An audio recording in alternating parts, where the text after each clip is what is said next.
நாங்கள் திமுக தலைமையிலான மதசார்பற்ற முற்போக்கு கூட்டணியில் தான் இருக்கிறோம். ஆனால் அரசியல் நெருக்கடியான இந்த சூழலில் ஒரு முடிவை எடுப்பதற்கு ஒரு அரசியல் கட்சி என்கிற முறையில் எங்களுக்கான சுதந்திரத்தை பயன்படுத்தி இந்த நிலைப்பாட்டை நாங்கள் எடுத்திருக்கிறோம். இது எந்த வகையிலும் எங்கள் உறவை பாதிக்கும் என்று நாங்கள் நம்பவில்லை. இந்த நிலைப்பாடு திரு விஜய் அவர்கள் ஆட்சி அமைப்பதற்கு உறுதுணையாக இருப்பது, குடியரசுத் தலைவர் ஆட்சி முறை வராமல் தடுப்பது, அவ்வளவுதான்.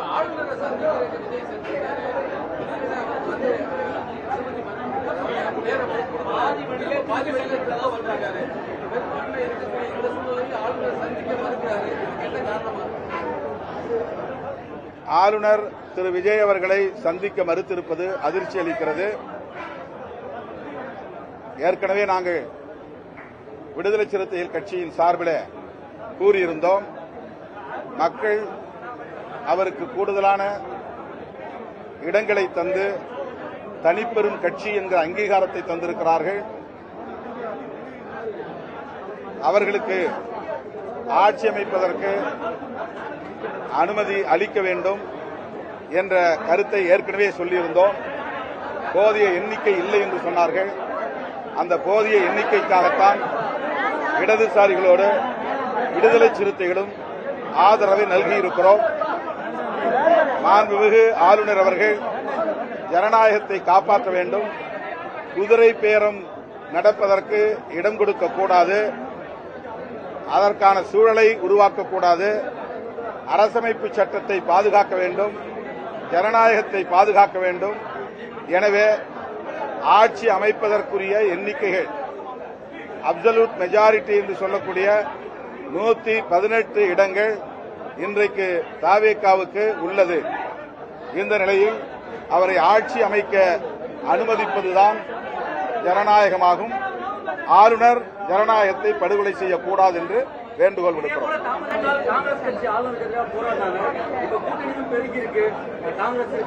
அடுத்து ஆளுநரை சந்தித்த பிறகு திரு விஜய் அவர்கள் கட்சியின் தலைமையகத்திற்கு வருவதாக சொன்னார்.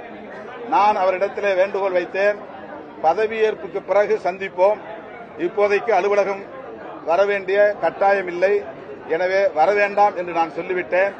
ஊடகங்கள் இங்கே காத்திருக்க வேண்டாம், கலைந்து செல்லலாம். எங்களுடைய தோழர் வீரபாண்டியன், தோழர் சண்முகம் 2 பேரையும் இங்கு வருவதாக இருந்தது. தோழர் சண்முகம் ஆளுநர் மாளிகைக்கு சென்றிருக்கிறார். வழிநெடுக போக்குவரத்து நெரிசல், அவர் வந்து சேர காலதாமதமாகலாம். தோழர் வீரபாண்டியன் எங்களோடு இருக்கிறார், அவர் சில வார்த்தைகளை சொல்வார்.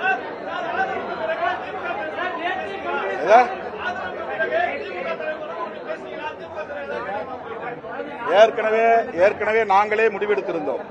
இடதுசாரிகளும் விடுதலை சிறுத்தைகளும் எந்த முடிவை எடுத்தாலும் அந்த முடிவை திமுக தலைமைக்கு அறிவித்து அதன் பிறகு நாம் இதை வெளிப்படுத்துவோம் என்று கூறியிருந்தோம். அதன்படி திராவிட முன்னேற்ற கழகத்தின் தலைவர் தளபதி ஸ்டாலின் அவர்களுக்கு இந்த தகவலை நாங்கள் முறைப்படி சொல்லியிருக்கிறோம். நாங்கள் இந்த முடிவை எடுக்கிறோம் என்று சொன்னதற்கு, அது உங்கள் கட்சிக்கான சுதந்திரம், நீங்கள் அப்படி முடிவெடுப்பதாயிருந்தால் வாழ்த்துக்கள் என்று எங்களுடைய நிலைப்பாட்டுக்கு அவர் ஓகே சொல்லியிருக்கிறார். அவர் ஆரம்பத்திலிருந்தே சொன்னார், திரு விஜய் அவர்கள் ஆட்சி அமைப்பதற்கு நாங்கள் ஒருபோதும் இடையூறாக இருக்க மாட்டோம் என்று சொன்னார். அந்த ஒரு பெருந்தன்மையான கருத்தை அவர் தொடக்கத்திலிருந்தே சொல்லி வருகிறார். நேற்றும் கூட அவர் ஆட்சி அமைப்பதற்கு காலம் தாழ்த்தக்கூடாது என்ற அறிக்கையும் வெளியிட்டிருக்கிறார். இந்த நிலையில் விடுதலை சிறுத்தைகள் கட்சியின் சார்பில் திராவிட முன்னேற்ற கழகத்தின் தலைவர், மதசார்பற்ற முற்போக்கு கூட்டணியின் தலைவர் அண்ணன் ஸ்டாலின் அவர்களிடத்தில் எங்கள் நிலைப்பாட்டை முன்கூட்டியே அறிவித்திருக்கிறோம்.